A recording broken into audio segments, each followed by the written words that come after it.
baik. Assalamualaikum warahmatullahi wabarakatuh. Kembali lagi dengan saya, Neti Liana. Dalam pertemuan ke-9, kita akan bicara tren produk mikrobial skala industri saat ini.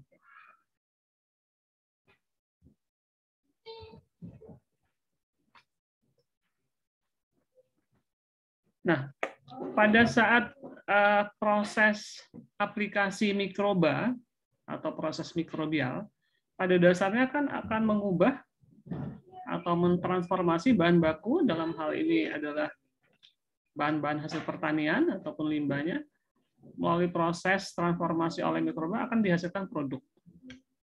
Nah, produk yang dihasilkan, seperti yang disampaikan pada pertemuan sebelumnya, kita bisa bedakan apakah produk tersebut termasuk metabolit, ya, misalnya seperti alkohol, asam-asam organik, ya.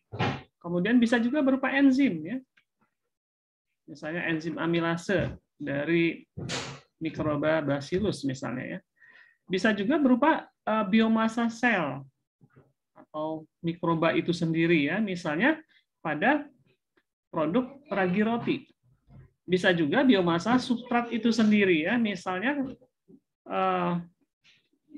yogurt misalnya dari susu yang dipanen adalah biomasa substratnya, ya, atau tempe dari kedelai, bahan baku kedelai, maka substrat kedelai itu yang dipanen sebagai produk. Nah, bagaimana dengan produk mikrobial yang ada di pasar global saat ini? Lengkapnya bisa dicek di alamat link ini, ya.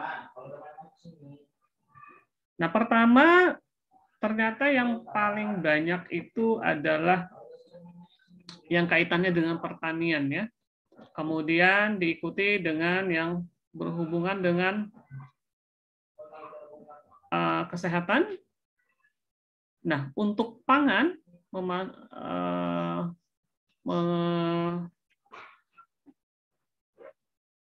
berada di dalam urutan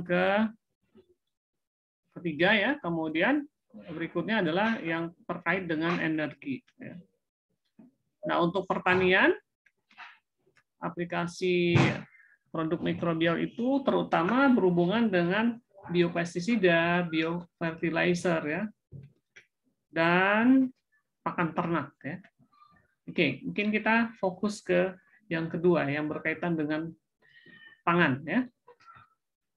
Nah, untuk pangan yang terbanyak itu adalah berkaitan dengan baking atau rerotian, kemudian brewing, minuman beralkohol terutama, ya, minuman-minuman fermentasi, kemudian produk-produk berbasis susu, kemudian ada enzim dan biopolimer.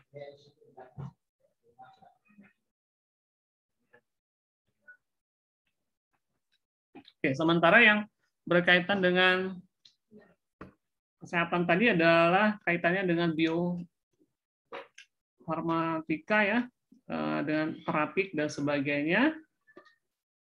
Mungkin kita tidak fokus ke sana. Kemudian dari sisi energi termasuk juga menghasilkan hidrogen.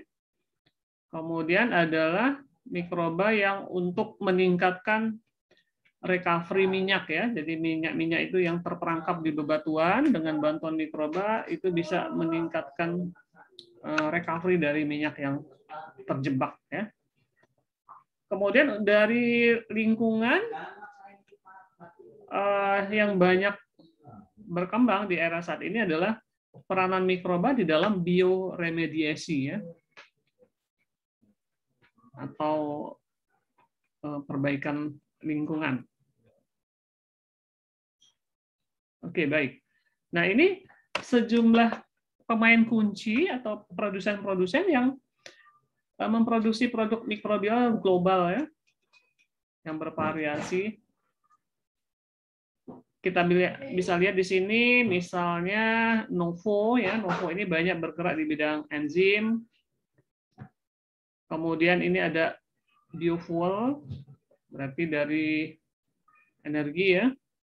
Ini juga dari lingkungan. Kemudian ada bioremediasi juga dari lingkungan. Nah, ini ada industri minuman beralkohol ya. Sapporo. Jadi banyak dan banyak lagi ya. Itu hanya beberapa contoh. Oke, kita mulai dari produk berbasis industri. Apa saja yang ada di pasar global dan mikroba yang berperan apa saja. Nah, kita bisa lihat di sini ada produk susu ya, yang sudah berubah menjadi keju ya. Jadi terutama produk keju, kemudian yogurt dengan berbagai variannya ya. Dan minuman probiotik dari susu ya. Jadi susu masih berbentuk cair produknya. Kalau ini kan agak mengental seperti itu ya. Kalau ini sudah sangat keras untuk keju. Nah, ada yang masih cair minuman tapi yang sudah difermentasi ya, semisal ada Yakult, kemudian ada kefir dan sebagainya. Nah, bakteri yang digunakan adalah umumnya bakteri asam laktat atau lactic acid bacteria. Kemudian khusus untuk keju akan pada saat kelanjutannya ya pematangan untuk dibuat keju keras, maka digunakan kapang penicillium ya. Untuk fermentasi berikutnya ya. Kemudian untuk industri berkaitan dengan bakery,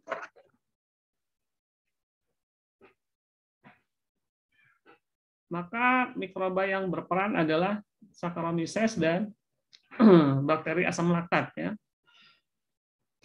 Nah, tren industri bakery 2021 itu ada 6 lebih kurang ya. Kita bisa lihat ada berbagai tren ini. Tren gula yang dikurangi, kemudian yang frozen bakery, kemudian yang untuk diet ya. Kemudian untuk boosting imun, kemudian yang ditingkatkan nutrisinya, dan terakhir ada yang namanya hybrid ya. Jadi contohnya seperti ini. Jadi gabungan dari dua jenis produk roti ya.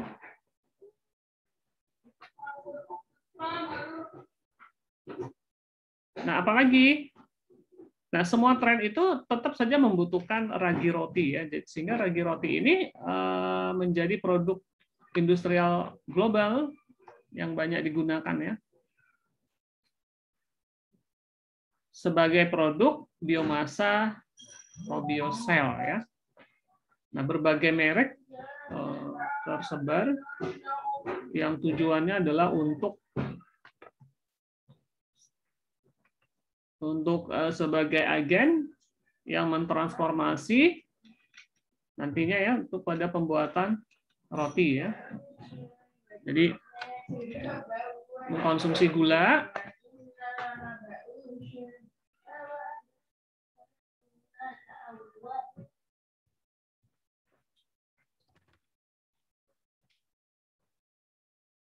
apapun model bakery-nya, yang terpenting adalah produk ragi rotinya. Semua membutuhkan bakeries atau ragi roti ya. Nah, tersedia produk komersial yang banyak sekali di pasar global ya, bakeries ini. Nah, kita akan lihat bagaimana pasar ragi roti ini sangat besar di dunia ya. Nah, umumnya penggunaannya seperti yang ditampilkan di dalam diagram ini, kebanyakan untuk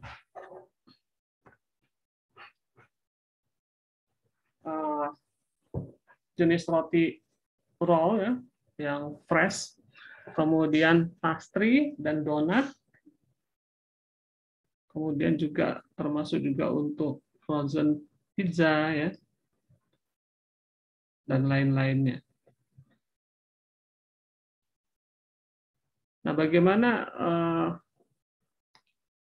pasarnya? Kita lihat Indonesia ya, Indonesia ini termasuk yang medium ya. Jadi memang banyak industri roti di Indonesia sehingga penggunaan bagi roti ini termasuk lumayan tinggi ya. Yang terbanyak tentu saja untuk daerah-daerah Eropa dan Amerika.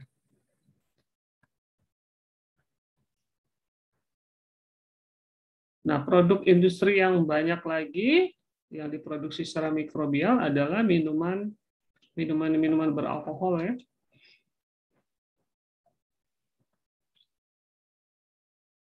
Mikroba yang dominan adalah juga sama membutuhkan Saccharomyces. Kemudian ada tambahan bakteri asam laktat. Nah, yang tidak kalah pentingnya adalah industri bahan tambahan makanan. Pertama adalah vinegar ya. Jadi vinegar ini pasar globalnya termasuk banyak dan macam-macamnya juga banyak ya. Ada termasuk di situ ada rice vinegar ya.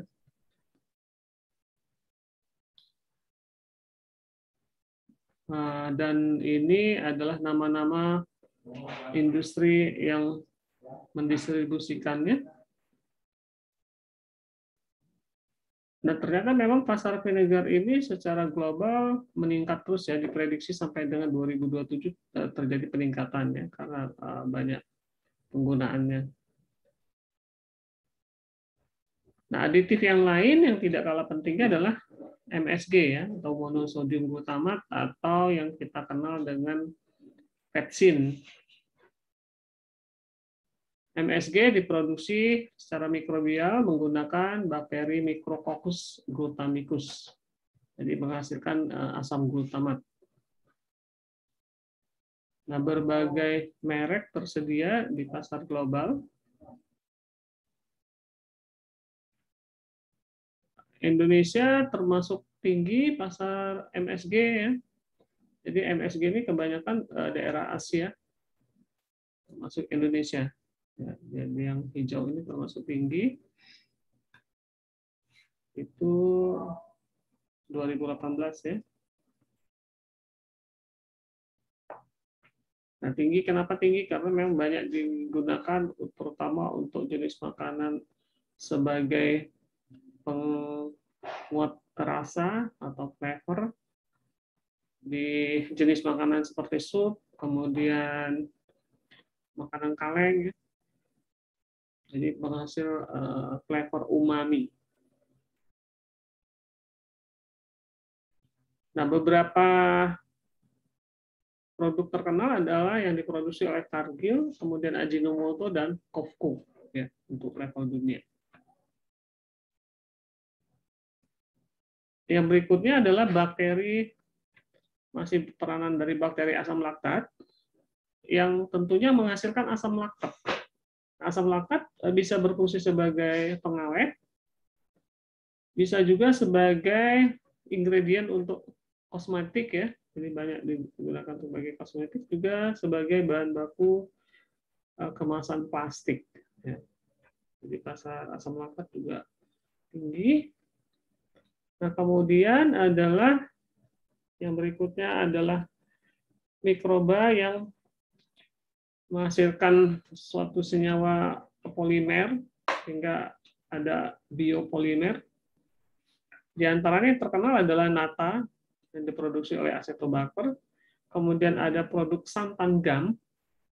Santan gam merupakan biopolimer yang berfungsi sebagai pengental, peningkat perbaikan tekstur dan sebagainya yang sangat terkenal. Kemudian ada juga yang namanya dextran ya.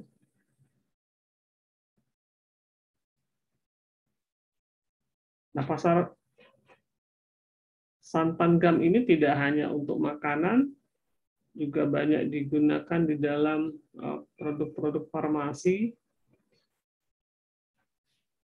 kemudian di makanan dan non-makanan yang berfungsi sebagai pengental, penstabil ya, pembentuk gel, bisa juga sebagai pengganti fat, dan bahkan sebagai material untuk coating ya.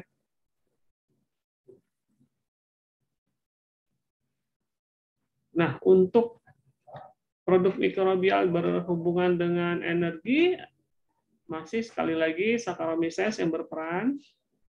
Kemudian ada juga selulose yang menghasilkan hidrogen ya. Dan yang paling terkenal adalah bioetanol. Kemudian penggunaan mikroba untuk meningkatkan recovery minyak ya. Jadi minyak-minyak yang di daerah penghilangan yang tidak atau belum tersedot oleh penghilangan karena terperangkap di dalam bebatuan. Nah, dengan bantuan mikroba maka terjadi penguraian di daerah tersebut sehingga memungkinkan minyaknya menjadi yang terperangkap menjadi keluar sehingga bisa dikilang ya. Jadi makanya ini disebut dengan mikroba peningkat recovery minyak ya. Nah, biasanya mikrobanya apa? Clostridium tyrobutyricum ya. Tentu saja ini jenis bakteri anaerobik ya, karena dia berada di dalam kedalaman tertentu di sini. Nah, yang tidak kalah penting lagi di dalam urusannya dengan lingkungan dan limbah, apa yang disebut dengan bioremediasi ya. Pengelolaan limbah melibatkan mikroba, dan mikrobanya kita sebut dengan bioremediator.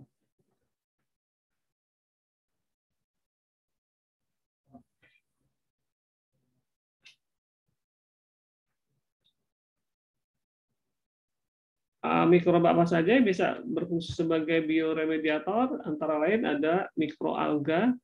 Jadi mikroalga ini sudah banyak sekali dimanfaatkan di dalam penjernihan ekosistem yang terkena polusi ya. Dengan banyak macamnya ini bisa memperbaiki lingkungan.